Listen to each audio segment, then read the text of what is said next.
সুপ্রিয় সুধী, প্রীতি ও শুভেচ্ছা রইল। আপনারা ইতিমধ্যে সবাই জানেন ভেনেজুয়েলার প্রেসিডেন্ট নিকোলাস মাদুরোকে আমেরিকান বাহিনী প্রথমে কিছু বোমা হামলা করল, বড় বড় স্থাপনার উপরে বোমা হামলা করল এবং প্রেসিডেন্টের যে গার্ড রেজিমেন্ট আছে, সেনাবাহিনী এবং অন্যান্য বাহিনীর যে সদস্যরা রয়েছে তাদেরকে নির্বিচারে হত্যা করা হলো। হত্যা করার পর একজন দুইজন মির্জাফর, যাদেরকে আগেই ঠিক করে রাখা হয়েছিল, তাদের সহযোগিতায় নিকোলাস মাদুরো এবং তার স্ত্রীকে একটি স্বাধীন দেশের রাষ্ট্রপতিকে এবং ফার্স্ট লেডিকে হাত বেঁধে ভেনেজুয়েলা থেকে দক্ষিণ আমেরিকা থেকে উত্তর আমেরিকাতে নিয়ে এসে তাকে এখন ডিটেনশনে রাখা হয়েছে। ইতিমধ্যে তাকে আদালতে তোলা হবে বলেছেন তিনি, তুলেছেন কিনা এখনও সেটি জানা যায়নি। তাহলে খেয়াল করে দেখেন, বড় একটি রাষ্ট্র আমেরিকা, সেই রাষ্ট্রটি অন্য একটি দেশের রাষ্ট্রপ্রধানকে যুদ্ধ না করে, মানে শুধুমাত্র কিছু সন্ত্রাসী হামলা করে তুলে নিয়ে গেছে আমেরিকায়। এটা কি এই আধুনিক বিশ্বে ভাবা যায়? আপনারা আজ থেকে শত শত বছর আগে বা হাজার হাজার বছর আগের গল্প শুনেছেন। যখন খ্রিস্টান ধর্ম এসছে, খ্রিস্টান পাদ্রীরা বা খ্রিস্টানরা পৃথিবীর বিভিন্ন দেশে গিয়েছে, গিয়ে সেই সব দেশ দখল করেছে। যখন মুসলমান ধর্ম এসছে, মুসলমানরাও পৃথিবীর বিভিন্ন দেশে গেছে, সেই সব দেশ চলে বলে কৌশলে তারা দখল করেছে, সেই সব দেশের রাজাকে হত্যা করেছে।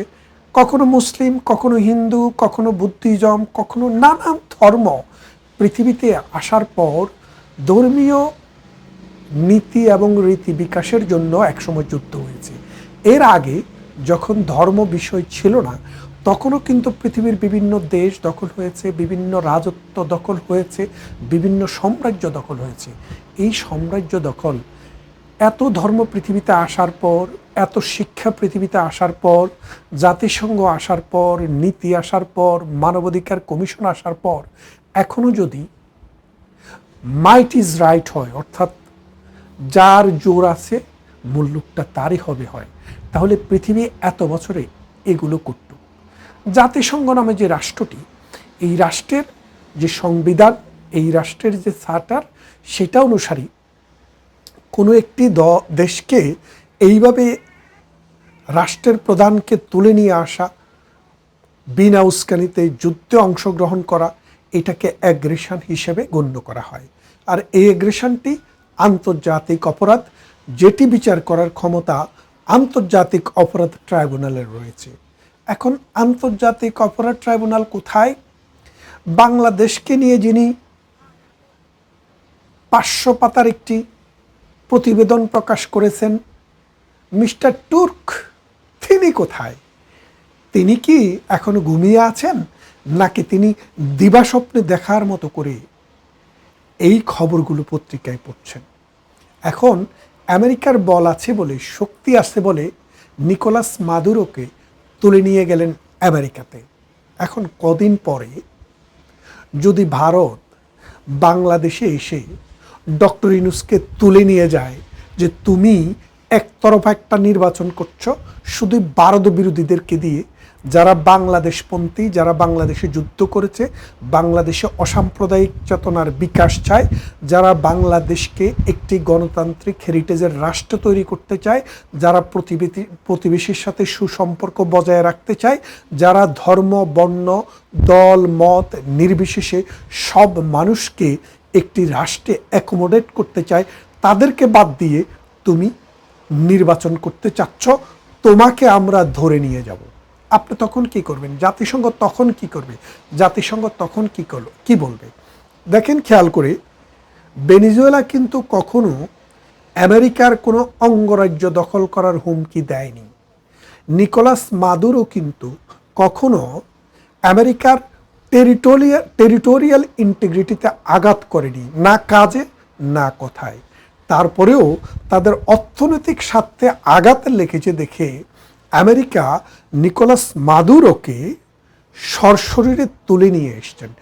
তুলে এনে তাকে বন্দি করেছেন। এখন তার বিচার হচ্ছে, বিচারটা কিসের ভিত্তিতে হবে? তিনি মাদক চোরা কারবারি হিসেবে বিচার করবে। আপনি কি বুঝতে পারছেন আপনারা যে একটা রাষ্ট্রের প্রধান যিনি প্রতিনিয়ত সংগ্রাম করছেন মাদকের বিরুদ্ধে, দক্ষিণ আমেরিকাতে বিশেষ করে যে কটি দেশ মাদকের জন্য সেরা, তার মধ্যে মাদকের রাজধানী হচ্ছে ভোগোতা, কলম্বিয়া। সেই কলম্বিয়ার চাইতে 10 ভাগের 1 ভাগ মাদকও ভেনেজুয়েলাতে নাই।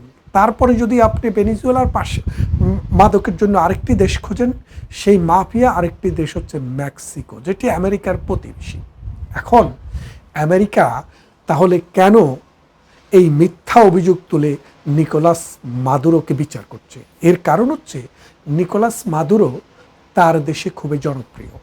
তার দেশেও ডক্টর ইউনূসের মতো এক কালপিটকে তৈরি করেছে, মাছুদা, যাকে এই আমেরিকা নোবেল প্রাইজ দেওয়ারও ব্যবস্থা করেছে। এবং আপনারা দেখবেন কিছুদিন পরে তাকেই কিন্তু সিনে নিয়ে আসা হবে। এখন যে ভাইস প্রেসিডেন্ট আছে তাকে আমেরিকা প্রেসক্রিপশন দিয়েছে, আমেরিকার কথা মতো চলতে হবে।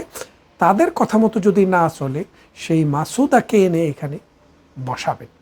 তিনি এই ডক্টর ইউনূসের মতো রাষ্ট্রকে বিক্রি করার জন্য, রাষ্ট্রের তেল সম্পদ আমেরিকার হাতে তুলে দেওয়ার জন্য নোবেল প্রাইজ পেয়েছেন। এখন খেয়াল করে দেখেন ডক্টর ইউনূসের সাথে ওই মহিলার সম্পর্কটা কি, মানে তার রিলেশনশিপটা, তার যে অবস্থানটা কি। মানে পৃথিবীতে সব দেশে সবকালে ভৌগোলিক সীমারেখা বাদ দিলে আপনি দেখবেন সব জায়গাতেই কিন্তু মির্জাফরের জন্ম হয়। মির্জাফররা যুগে যুগে আসে, ভবিষ্যতেও আসবে। এই মির্জাফরকে দিয়েই দেশের স্বাধীনতা লুণ্ঠিত করা হয়। এই মির্জাফরদেরকে দিয়েই দেশকে পরাধীনতার শৃঙ্খলে আবদ্ধ করা হয়। ডক্টর ইউনূস এসে যেভাবে আমাদের আমেরিকার কাছে আমাদের পোর্টটি তুলে দিল, আমেরিকা এবং ডেনমার্কের কাছে যেভাবে আরেকটি বন্দর দিয়ে দিল, যেভাবে করিডোরটি দিয়ে দিল, ঠিক যেভাবে একটি নন ডিসক্লোজার এগ্রিমেন্ট আমেরিকার সাথে করলো। আমেরিকা এখন সেনানিবাসে যেতে পারবে, আমেরিকা এখন পোর্টে যেতে পারবে, আমেরিকা এখন এয়ারপোর্টে যেতে পারবে। আমেরিকা যা কিছু নিয়ে আসবে সেটি চেক করা যাবে না। তার মানে ভবিষ্যতের নিকোলাস মাদুরো কে হতে যাচ্ছে? এখন সেই নিকোলাস মাদুরোটা কি আমেরিকা এসে করবে, নাকি অন্য কাউকে দিয়ে সে নিকোলাস মাদুরোর মতো ধরে নিয়ে যাওয়ার কাজটি করবে? আপনারা একটা জিনিস খেয়াল করলে দেখবেন, বাংলাদেশের 4,000 কিলোমিটার জায়গা জুড়ে আছে ভারতীয় বর্ডার।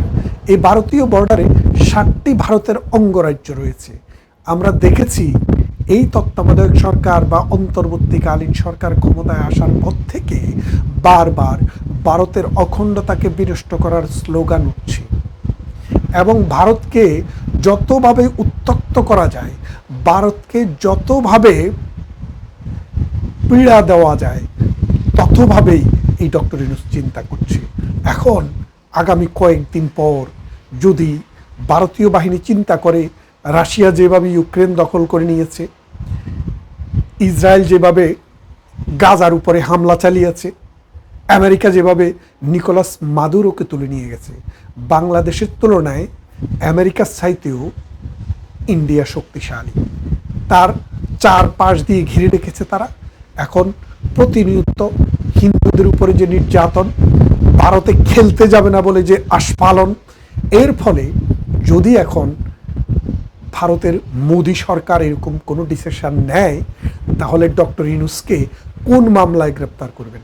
নিশ্চয়ই খুনের মামলায়, নিশ্চয়ই মানবতা বিরোধী অপরাধের মামলায়। কারণ অসংখ্য পুলিশের হত্যা করার পর ডক্টর ইউনূস সেটাকে মওকুফ করে দিয়েছেন। 4,000 আওয়ামী লীগের কর্মীকে হত্যার দায় এবং সাম্প্রতিক ধর্ম অবমাননার দায়ে দীপু দাসকে রাস্তায় পিটিয়ে এবং আগুনে লাগিয়ে হত্যার দায়ে এই ডক্টর ইউনূসের বিরুদ্ধে সেই রকম একটি অভিযান যদি পরিচালিত হয়, তাহলে কিন্তু অবাক হবেন না। ভালো থাকবেন, কথা হবে অন্য কোনো ভিডিওতে।